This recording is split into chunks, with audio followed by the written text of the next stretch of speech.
Welcome back to another video in this series. Now, in this video, I believe I was 13 weeks out. Today, I wanted to touch on a few topics. First up, I wanted to talk about moving places and why my microphone quality / background noise is a bit worse than usual.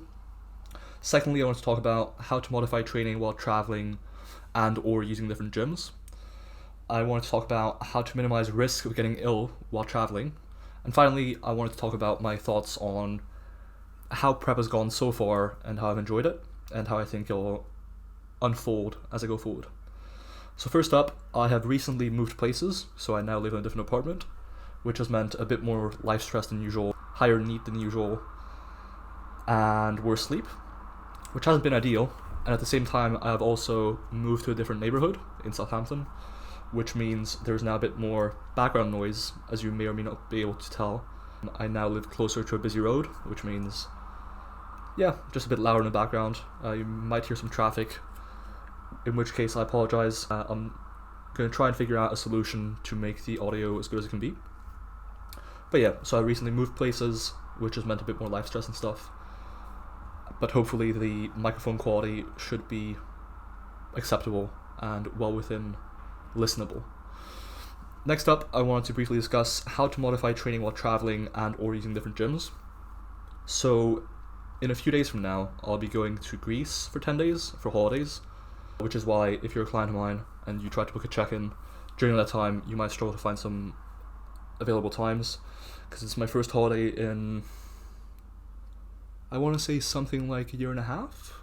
Obviously COVID hasn't helped with having holidays, but it's also just been quite busy going from one thing to the next, from finishing my undergrad to moving places a few times in a matter of a month and a half, to starting my PhD, to working on the RP Hypertrophy book, to coaching picking up, to starting my PhD, to the RP internship now, contest prep.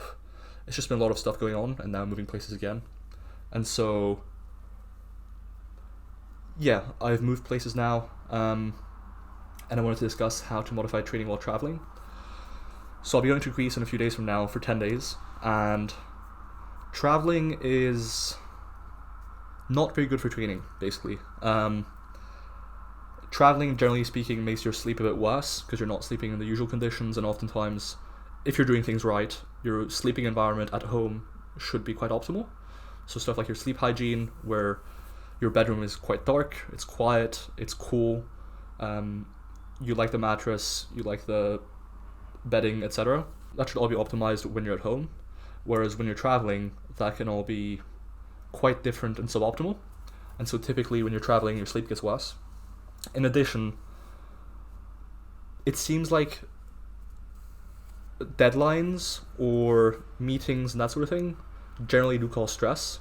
So for example, when you look at students who are in exam season, they tend to recover more slowly than students who aren't currently in exam season.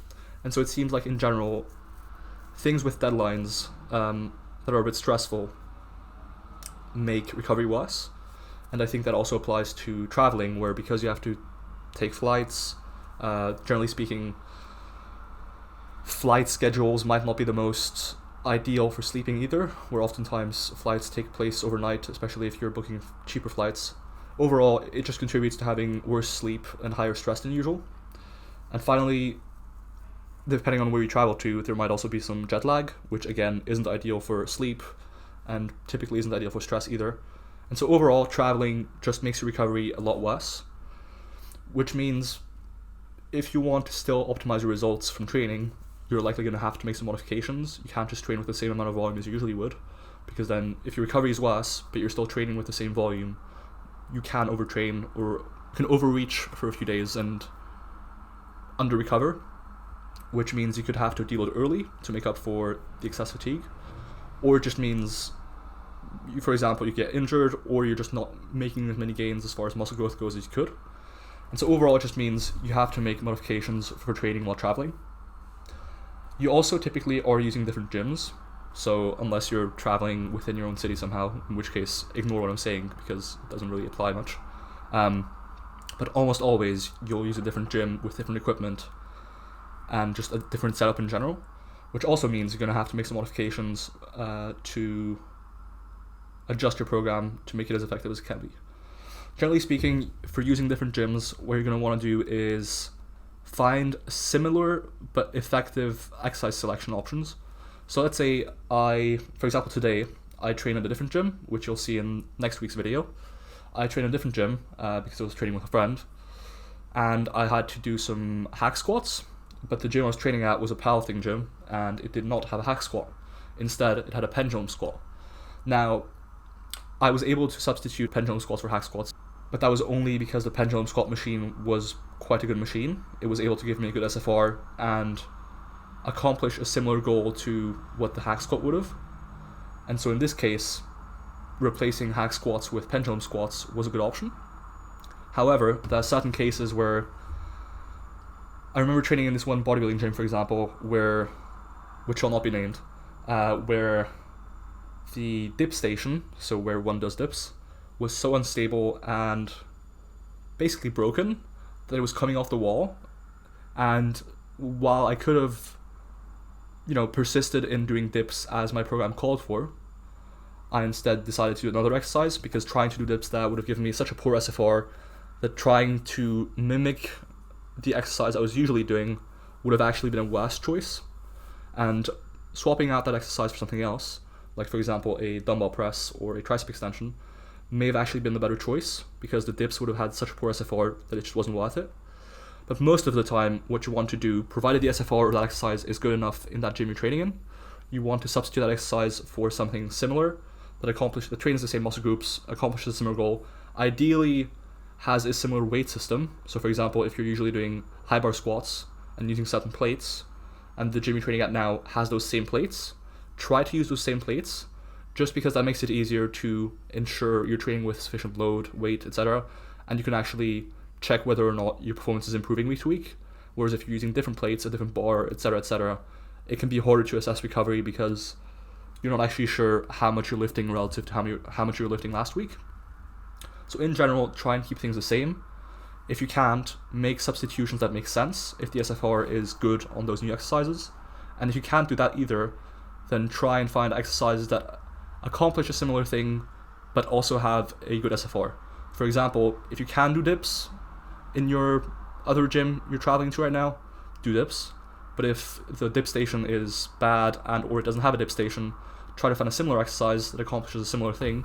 For example, a dumbbell bench press, which still trains the chest and the tricep, but still has a good SFR and gives your chest and tricep the stimulus they need. Now, regarding how to modify training while traveling specifically, as I mentioned, traveling makes you more stressed out, makes you sleep worse, and also can elevate your risk for illness, which I'll get to eventually. Basically, all this means overall is that your training volume shouldn't be as high as usual, because you won't be able to recover from it, and or your proximity to failure, so how close you train to failure, also shouldn't be as fatiguing as usual. So overall what this means is, mostly, because volume is a bit more important for growth, provided you're within around 5 reps of failure, maybe, provided that's happening, volume is more important for growth than how close you are to failure exactly. So because of this, it likely makes sense to train a bit shyer of failure when traveling compared to when you're not stressed and not traveling. And if necessary, you may also have to reduce your volume a little bit. So instead of, say, doing 20 sets per week per muscle group, you might have to down it to, say, 15. Again, because you're more stressed than usual, your sleep is worse, and so forth. Next, I wanted to discuss how to minimize the risk of getting ill while traveling. One of the things you see in sports science research, and even just, I guess, disease research in general, is that traveling, generally speaking, increases the risk of getting, for example, upper respiratory tract infections, which is just a fancy term for a cold, essentially. If we know that traveling increases risk of getting ill, and getting ill is not good for training, because when you're ill, your training either gets worse or you have to stop training because your recovery gets worse and so forth. We want to figure out how to minimize that risk at least. And there's a few things you can do. As I said, generally speaking, also, worse sleep or sleep deprivation does seem to increase how often you get ill. And so one thing to do would be to try your best to still get good sleep conditions. So instead of, say, sleeping at the airport when you know you're not going to sleep very well, maybe getting a hotel room somewhere where you like the mattress, like the bed, etc. That can be helpful. And also where you have good sleeping conditions like not much noise, etc. So that's one thing to do. Basically, you want to make sure every other factor you can control, besides actually traveling itself, is in your favor as far as minimizing risk of getting ill. So improve your sleep by actually getting a good sleep setup if possible. Then try to minimize stress, try to anticipate things, try to be there plenty in advance so you don't get stressed out. Try to plan things out properly in advance. Then there's a few things you can do hygiene-wise. It seems like washing your hands pretty often is a good thing. Generally speaking, social distancing, probably not a bad idea. Sleep hygiene, keeping a fairly consistent sleep schedule, still brushing your teeth, still keeping good hygiene as far as your personal belongings go. Yeah, those are the main things, just sort of general hygiene things. But if you're usually only somewhat conscious of good hygiene, when you're traveling, it might make more sense to be at least a bit more conscious of hygiene, because personal hygiene and hygiene in general is one of the only things you can control while traveling that actually reduces risk of getting ill. So I think the three main things would be: try to sleep as best you can, try to set up a good sleeping environment. Second would be plan things well in advance, try to minimize stress. And the third thing would be try to practice very good personal hygiene during that time. Ideally as good as you can, especially stuff like washing hands. Anyways, I think that about wraps it up as far as what I wanted to talk about risk of getting ill while traveling. I guess one more brief thing would be, it does seem like training a lot, as in functionally overreaching, so training more than what your body can recover from, does seem to increase risk of getting ill slightly. And so pairing up a period of hard training with traveling might not be ideal. So if, for example, you can choose when you're going to travel, say in week 1 of your mesocycle, when training is pretty easy, versus week 4 of your mesocycle, where training is very hard, it generally makes sense to plan that traveling for week 1, because training quite hard also taxes your body's recovery capabilities and can also impair your immune system a little bit and immune function generally. And so if you're training very hard and traveling and have higher stress and have worse sleep, and because you're traveling it's easier to get sick, overall that can just make it a very bad environment. Here come the sirens. Hey, I knew it was going to happen. Overall, combining poor sleep, high stress, lots of training, and traveling together just makes for an environment where getting sick can be a lot more likely to happen than if you weren't. And so if you can plan your traveling to happen while you're not training hard, that's a very good shout. Now in my case, I'll be traveling during week 3 of my mesocycle, which isn't the hardest week, but it's also not a super easy week. But at the same time, I just had a maintenance phase a few weeks ago, and I don't feel overly fatigued, so it's working out fine. And also sometimes you just don't have the luxury of really choosing when you want to travel. So in this case, I didn't really have much of a choice because it just worked out timeline-wise with friends and that stuff. But yeah, if you can, and you have the freedom to, then try to plan traveling for when you're not training super hard.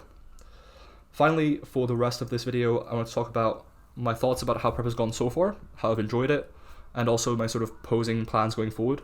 Now, briefly, a commenter asked me last week whether I could post a video of my posing. That's definitely planned, but for now, I didn't actually have any videos of me posing for this week of training, so I didn't post it. But the next time I'll train, I'll get a video of me posing and upload it at the end. I'll sort of talk you through, I guess, some key points for each pose. I'm definitely not an expert at posing by any means. I think, like for most things in lifting, some people overcomplicate posing a little bit, where they think, certain details matter a lot when they usually don't. But there are certain key things to look out for in each pose. Much like in most exercises, there are also certain key things to look out for, and then the rest is sort of like, probably doesn't matter much. So yes, I'll take a video of my posing at some point and walk you through. There's going to have to be a bit more of a posing emphasis, So far, I have practiced some posing, but mostly for pictures or for my own vanity. And so I haven't, for example, I've practiced my right side chest a lot more than my left side chest, and my left side tricep pose a lot more than my right side tricep pose. And so now it's going to be a matter of practicing those poses I don't like hitting, and practicing both sides evenly and trying to make it symmetrical and so forth, which I haven't been doing that much, and I don't think many people do unless they're pretty deep into bodybuilding. But yeah, I think that about wraps up this video. So far, contest prep has been nice, and I've enjoyed it. 12 weeks out now, around 6 more kilograms to lose, I believe, which is, I think, perfect. But yeah, at any rate, if you enjoyed this video, please leave a like, comment, subscribe. It helps out, and I'll see you next week.